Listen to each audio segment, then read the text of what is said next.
महोदय, मंत्रालय ने परिषद के कामकाज को सुव्यवस्थित करने के लिए और परिषद के मामले में पारदर्शिता लाने के लिए विभिन्न कदम उठाए हैं, तथापि सीसीएच मंत्रालय ऐसी सभी पहलों को रोक रहा है। सीसीएच के तत्कालीन अध्यक्ष डॉक्टर रामजी सिंह कितने सालों से अध्यक्ष रहे और इसके खिलाफ गंभीर भ्रष्टाचार के आरोप भी हुए।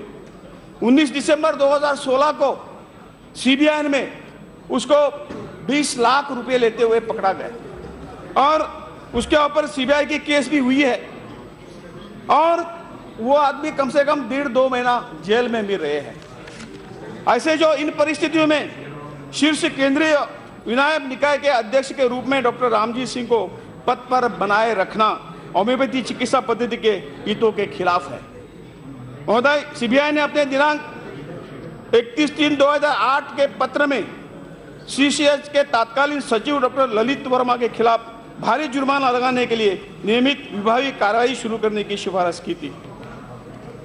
महोदय, 54 माननीय सांसदों ने जो वहां उस सीसीएच में जो भ्रष्टाचार होता था उसके लिए एक कंप्लेन की थी और इसके आधार पर एक कमेटी ने जांच की और इसके आधार पर इसके सिफारिश पर ये सतर्कता आयोग और कार्मिक एवं शिक्षण विभाग और विधि कार्य विभाग सहमति से डॉक्टर ललित वर्मा के आरोप पत्र जारी किया गया था। इसके बाद भी ये केस खत्म नहीं हुई और जब वो रिटायर हुए, मंत्रालय ने उसको कहा कि उसके जो बेनिफिट है, रिटायरमेंट बेनिफिट जो मत दो, केस खत्म करने के बाद दे दो, लेकिन वो भी उन्होंने नहीं माना और रिटायरमेंट के वक्त में उसको सभी बेनिफिट देके उसको घर भेजा।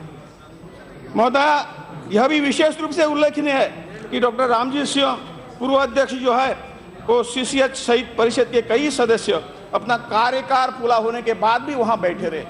सुप्रीम कोर्ट का निर्णय है कि 5 साल का टर्म पूर्ण होने के बाद वो 3 महीना वहां रह सकता है, लेकिन 1.5 साल उस पर बैठे रहे और जो चुनाव करने था वो चुनाव भी कर नहीं पाए।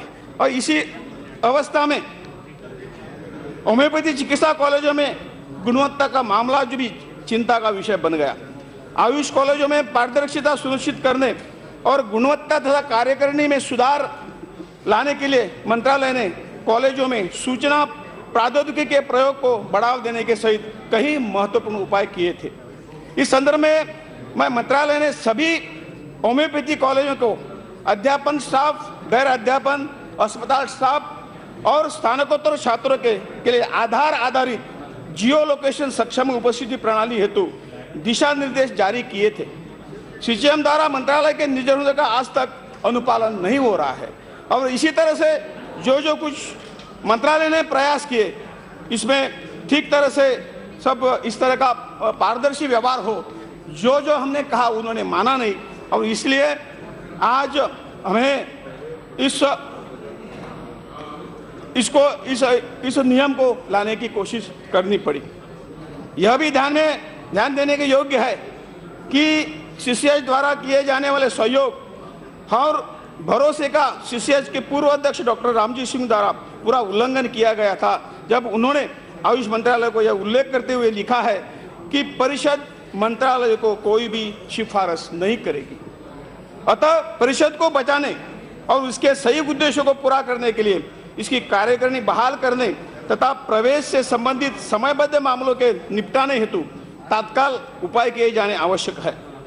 परिषद के लिए किसी सुधारात्मक उपाय का एकमात्र विकल्प ऐसे व्यक्ति को इसका कार्यभार सौंपना है जिनके पास शुद्ध ईमानदारी सहित अपेक्षित अर्हता तथा अनुभव हो और जो पारदर्शी रूप से परिषद की कार्यकारिणी सुनिश्चित कर सके। इस संदर्भ में यह उल्लेख करना भी बहुत महत्वपूर्ण है कि मौजूद होम्योपैथिक केंद्रीय परिषद अधिनियम 1973 में परिषद के सदस्यों अध्यक्ष को हटाने का कोई प्रावधान अध्यक्ष महोदय नहीं है और इस प्रयोजन के लिए एक अंतरिम उपाय के रूप में केंद्र सरकार ने यह अध्यादेश प्रस्तावित किया है और माननीय राष्ट्रपति जी ने 18 मई 2018 को प्रख्यापित किया है। तदनुसार मंत्रालय ने परिषद का पुनर्गठन होने तक परिषद का कार्यभार संभालने के लिए एक विख्यात अर्हता प्राप्त होम्योपैथी चिकित्सक को वाला शासक मंडल नियुक्त किया है। केंद्रीय सरकार द्वारा नियुक्त शासक मंडल द्वारा मौजूद परिषद का अधिक्रमण किया जाएगा, जो 1 वर्ष की अवधि अथवा केंद्रीय परिषद के पुनर्गठन जो भी पहले हो तब के लिए परिषद की कार्य करने के लिए जिम्मेदार होगा।